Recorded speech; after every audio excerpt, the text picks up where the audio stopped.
नमस्कार, मैं हूं मनमोहित और आप देख रहे हैं प्रेस वार्ता एक नज़र की खास रिपोर्ट। इस वक्त मैं मौजूद हूं उड़ान अकेडमी में और मेरे साथ अंकित मेहता हैं जिनका हाल ही में एचसीएस क्लियर हुआ है। सर, क्या कुछ कहना चाहेंगे, किस तरह से सर ये क्लियर रहा, कितना टफ कंपटीशन? देखिए सर, कंपटीशन तो बहुत है जी। तो लेकिन मुझे लगभग 2-3 साल से मैं तैयारी कर रहा था और ये मेरा थर्ड अटैम्प्ट था जिसमें मैंने 22वां रैंक हासिल किया है।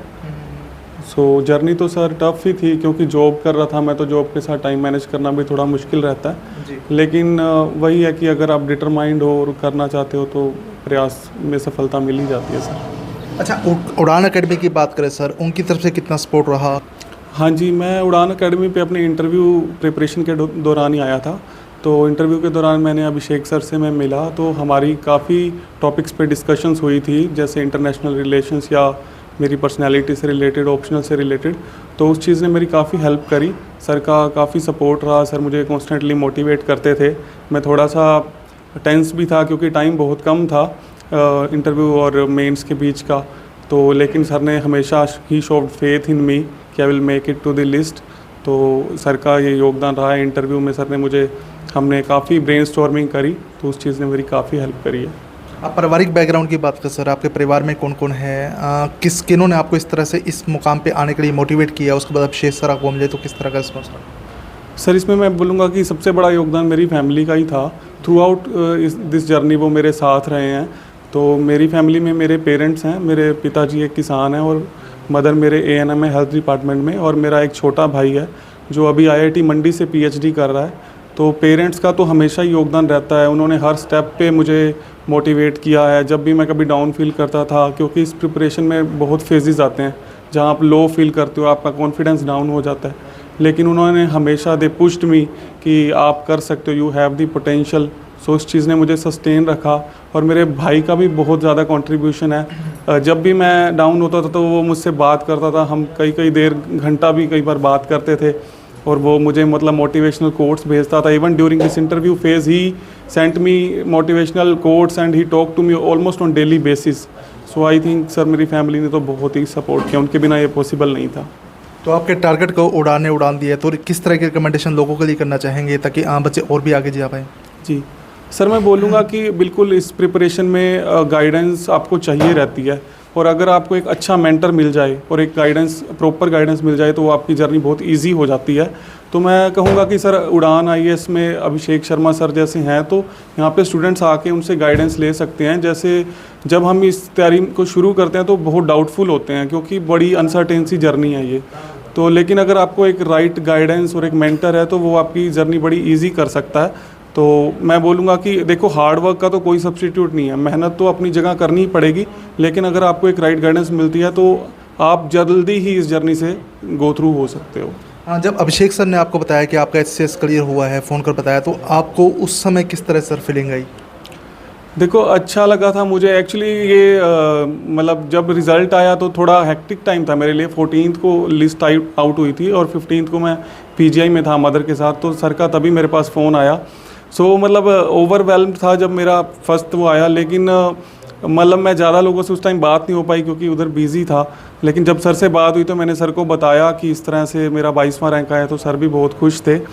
और फिर जैसे मेरा नेक्स्ट डे प्री भी था तो उसके बाद थोड़ी सिंक इन होने लगी फीलिंग कि अब कुछ हो रहा है। पहले तो आया तो इतना मतलब बिलीव ही नहीं हुआ कि मतलब 22वां रैंक आ गया, लेकिन धीरे धीरे अब सेटल हो गई है वो फीलिंग। अच्छा, जब आप अकेडमी में आते थे, इंटरव्यू की तैयारी करते थे, कितना समय सर अकेडमी की तरफ दिया जाता था और जो आपके क्वेश्चंस होते थे उसको किस तरह से सॉल्व आउट किया जाता था? लगभग हम 1 से 2 घंटा सर के साथ मैं बैठता था जिसमें हम काफ़ी टॉपिक्स डिस्कस करते थे, और सर ने मतलब mock kind of 1-to-1 discussions भी करी जिसमें ये क्वेश्चंस पूछते थे सर और मैं उनका जवाब देता था। फिर अगर कहीं रेक्टिफिकेशन का स्कोप है तो वो चीज़ करते थे। तो ऑलमोस्ट 1 to 2 आवर्स मैं आता था और यहाँ पे इतना टाइम लगाते थे। तो डिसिप्लिन भी पूरा फॉलो किया जाता होगा? डिसिप्लिन तो सर था, बल्कि मैं शायद बीच में नहीं आ पाया कुछ दिन, लेकिन सर का तो हमेशा ही रहता था कि आप डेली बेसिस पे आओ, क्योंकि मेरे को जॉब भी थी साथ में पैरेलली चलाना पड़ता था, तो कई बार मेरे लिए पॉसिबल नहीं होता था आना। और लेकिन सर का तो ये था कि आप डेली बेसिस पे 1 से 2 घंटे लगाओ, जितनी ब्रेनस्टॉर्मिंग हो जाएगी उतना अच्छा है। हो सकता है कई बार वही क्वेश्चंस भी आ जाते हैं इंटरव्यू में, तो सर का तो यही था कि आप डेली बेसिस पे ही आओ। अभिषेक जी, आप क्या कुछ कहना चाहेंगे? लगातार डायमंड्स आप सिरसा को दे रहे हैं, पहले कोमल थी, अब अंकित के रूप में दिया आपने। एक्चुअली क्या है कि इसमें दोनों तरफ का कंट्रीब्यूशन है, स्टूडेंट का भी और हमारा भी है। एक्चुअली ज़्यादातर जो बच्चे होते हैं ना, लैक ऑफ गाइडेंस के कारण भटकते रहते हैं, हार्ड वर्क करते हैं लेकिन स्मार्ट वर्क नहीं कर पाते। तो उड़ान आई इसमें ये है कि दोनों काम मिक्स कर दिया जाता है कि hard work plus smart work दोनों इकट्ठा दिया जाता है। इससे क्या होता है कि सफलता हासिल करने में मतलब काफ़ी इजी हो जाता है।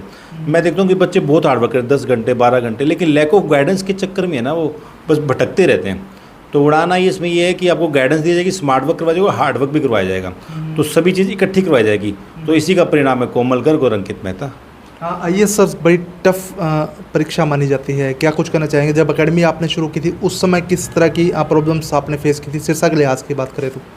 आईएएस कोई वैसे टफ एग्ज़ाम नहीं है, बस हम ऐसी सोसाइटी में रहते हैं, फ्यूडल सोसाइटी में रहते हैं, जिसमें हमें लगता है कि आईएएस एक मुश्किल एग्ज़ाम है। लेकिन आप उसकी रिक्वायरमेंट, आप उसकी परख या कोई पहचान कर लोगे कि एग्ज़ाम के क्या क्या चीज़ डिमांड करती है कैंडिडेट में, तो ये चीज़ें बहुत आसान हो जाती है।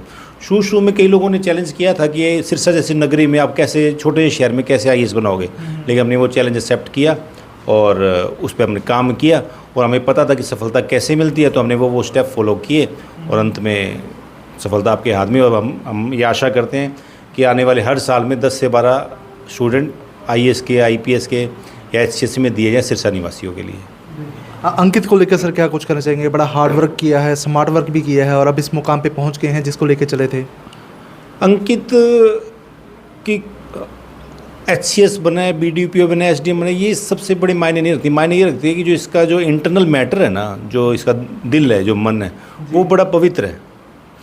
और उससे ज़्यादा मुझे खुशी इस बात की है कि जो भी ये पब्लिक सर्विस करेगा ना, उसको बड़ी शिद्दत से करेगा। मतलब इसका पर्पज़ एक ही रहेगा, इसको पावर से कोई मतलब नहीं है, इसको देखा देखी से कोई मतलब नहीं है, इसको ये मतलब है कि मुझे पब्लिक की सर्विस कैसे करनी है। इससे पहले पंजाब में भी पोस्टर था, तो इसका एक ही मोटिव रहता था कि मैं लोगों को कैसे कैसे वेलफेयर ओरिएंटेड काम करूं। तो अब दोनों चीज़ इकट्ठी मिल गई, एडमिनिस्ट्रेटिव जॉब मिल गई और साथ में ये ऑफिसर भी बन गया और साथ में इसके अंदर सोशल एम्पैथी और इमोशनल एम्पैथी भी है, जिसके कारण ये सोसाइटी में बहुत ज़्यादा बढ़ चढ़ के काम कर पाएगा। और मैं तो आशा करता हूँ कि इस साल ये आईएएस बनेगा। जी, तो मान के चले कि अब ये टॉप का सिलसिला जारी रहेगा। कोमल से हो चुकी है, अंकित से शुरुआत हो चुकी है। हाँ, ये जारी रहेगा और ये निरंतर। अच्छा, आपकी एकेडमी में कोई आना चाहे सर? हम उसको 2 दिन का डेमो देंगे और देखेंगे कि चीज़ें देखे, परखे, और हम उसको स्टडी मटेरियल देंगे, नोट्स देंगे और साथ साथ में उसका हार्ड वर्क करवाएंगे और साथ में स्मार्ट वर्क भी करवाएंगे। डेली 3 घंटे का मॉक टेस्ट भी होगा। तो उसका पूरा दिन का जो दिनचर्या इस प्रकार से होगी कि पढ़ाई के साथ साथ टेस्ट भी देता जाए वो, और टेस्ट का चेकिंग भी की जाए, ताकि पता लग पाए कि प्लस पॉइंट क्या है, नेगेटिव पॉइंट क्या है, और लास्ट में वो सफलता हासिल कर सके। इस प्रकार से एफर्ट करते रहेंगे हम। हाँ, एक बार एड्रेस और कॉन्टैक्ट नंबर बता दीजिए सर। सुरखाब चौक के पास स्टेट बैंक ऑफ इंडिया की पार्किंग वाली गली है और सुविधा मार्ग है, और जैसे पुल उतरते हैं बिल्कुल कोने वाली बिल्डिंग है। बस स्टैंड से जब पुल की तरफ उतरेंगे तो कोने वाली बिल्डिंग है ये। आप कॉन्टैक्ट नंबर बता दीजिए सर।